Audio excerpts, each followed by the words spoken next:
Pembacaan Alkitab hari ke-352, 18 Desember dari Amsal 30 ayat 24 hingga 33. Ada 4 binatang yang terkecil di bumi, tetapi yang sangat cekatan. Semut, bangsa yang tidak kuat, tetapi yang menyediakan makanannya di musim panas. Pelanduk, bangsa yang lemah, tetapi yang membuat rumahnya di bukit batu. Belalang yang tidak mempunyai raja, namun semuanya berbaris dengan teratur.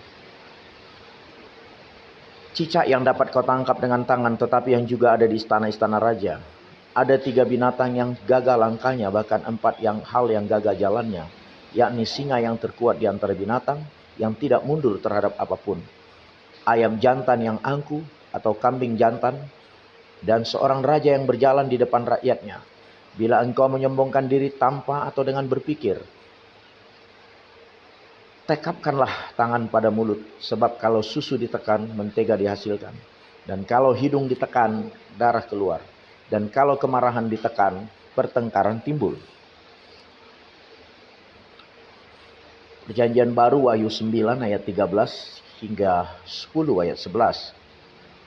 Lalu malaikat yang ke-6 meniup sangkakalanya, dan aku mendengar suatu suara keluar dari ke-4 tanduk mezbah emas di hadapan Allah, dan berkata kepada malaikat yang ke-6 yang memegang sangkakala itu, lepaskanlah ke-4 malaikat yang terikat dengan sungai besar Efrat itu.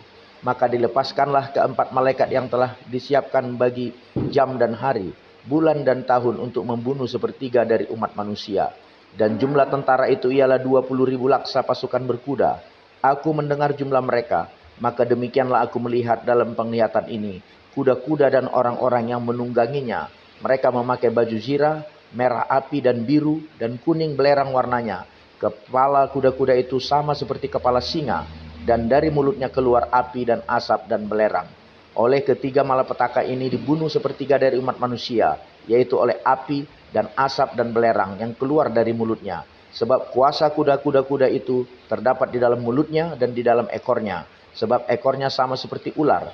Mereka berkepala, dan dengan kepala mereka itu mereka mendatangkan kerusakan.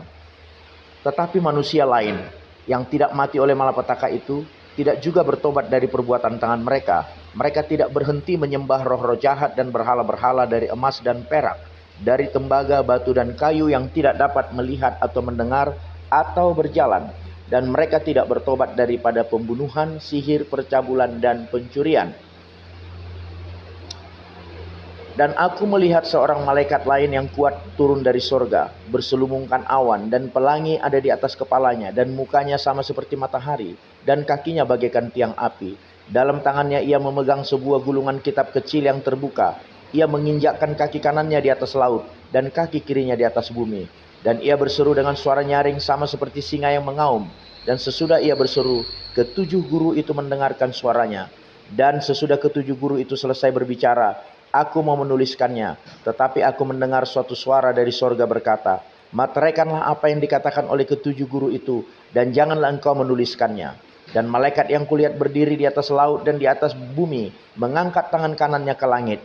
Dan ia bersumpah demi Dia yang hidup sampai selama-lamanya, yang telah menciptakan langit dan segala isinya, dan bumi dan segala isinya, dan laut dan segala isinya, katanya, tidak akan ada penundaan lagi. Tetapi pada waktu bunyi sangkakala dari malaikat yang ke-7, yaitu apabila ia meniup sangkakalanya, maka akan genaplah keputusan rahasia Allah, seperti yang telah diberitakan kepada hamba-hambanya, yaitu para nabi. Dan suara yang telah kudengar dari langit itu berkata pula kepadaku, katanya, pergilah, ambillah gulungan kitab yang terbuka di tangan malaikat yang berdiri di atas laut dan di atas bumi itu. Lalu aku pergi kepada malaikat itu dan meminta kepadanya supaya ia memberikan gulungan kitab itu kepadaku. Katanya kepadaku, ambillah dan makanlah dia. Ia akan membuat perutmu terasa pahit, tetapi di dalam mulutmu ia akan terasa manis seperti madu. Lalu aku mengambil kitab itu dari tangan malaikat itu dan memakannya. Di dalam mulutku ia terasa manis seperti madu, tetapi sesudah aku memakannya, perutku menjadi pahit rasanya. Maka ia berkata kepadaku, engkau harus bernubuat lagi kepada banyak bangsa, dan kaum, dan bahasa, dan raja.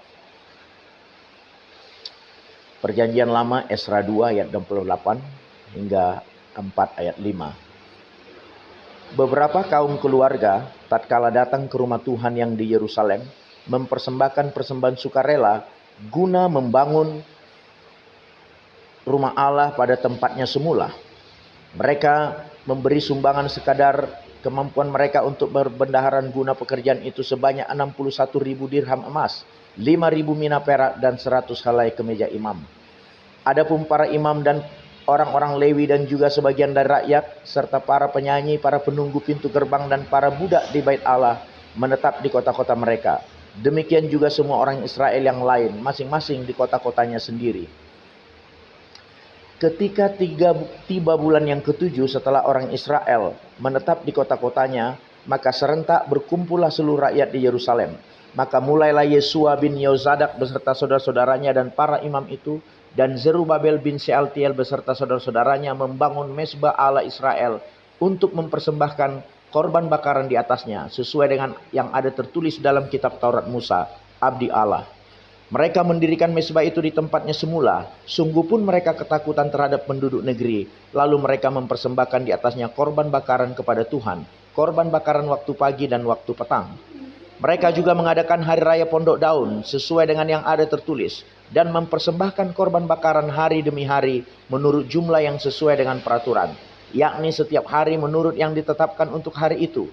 Dan sejak itu diadakanlah korban bakaran yang tetap, juga korban bakaran pada bulan baru dan pada setiap hari raya yang kudus bagi Tuhan, dan setiap kali orang mempersembahkan persembahan sukarela kepada Tuhan.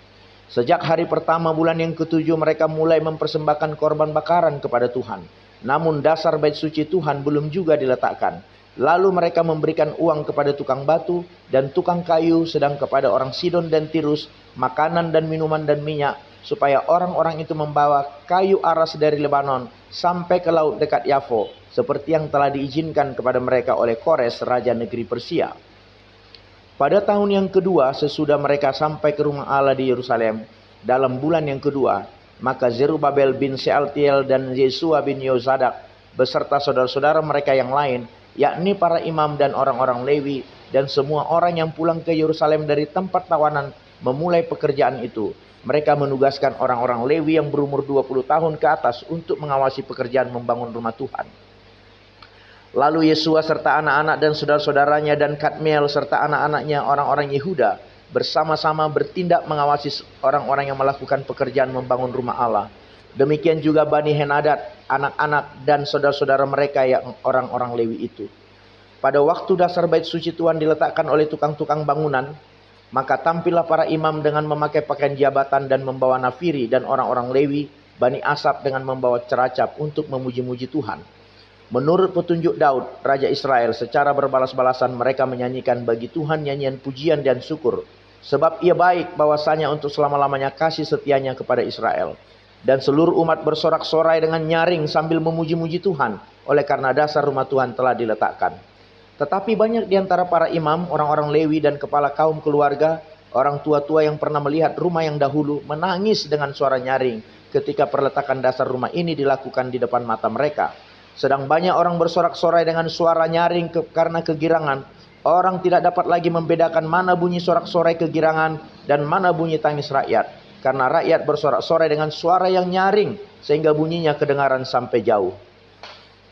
Ketika lawan orang Yehuda dan Benyamin mendengar bahwa orang-orang yang pulang dari pembuangan itu sedang membangun bait suci bagi Tuhan Allah Israel, maka mereka mendekati Zerubabel serta para kepala kaum keluarga dan berkata kepada mereka, "Biarlah kami turut membangun bersama-sama dengan kamu, karena kami pun berbakti kepada Allahmu, sama seperti kamu. Lagi pula kami selalu mempersembahkan korban kepadanya sejak zaman Esarhadon, Raja Asyur yang memindahkan kami kemari." Tetapi Zerubabel, Yesua dan para kepala kaum keluarga orang Israel yang lain berkata kepada mereka, "Bukanlah urusan kita bersama, sehingga kamu dan kami membangun rumah bagi Allah kami.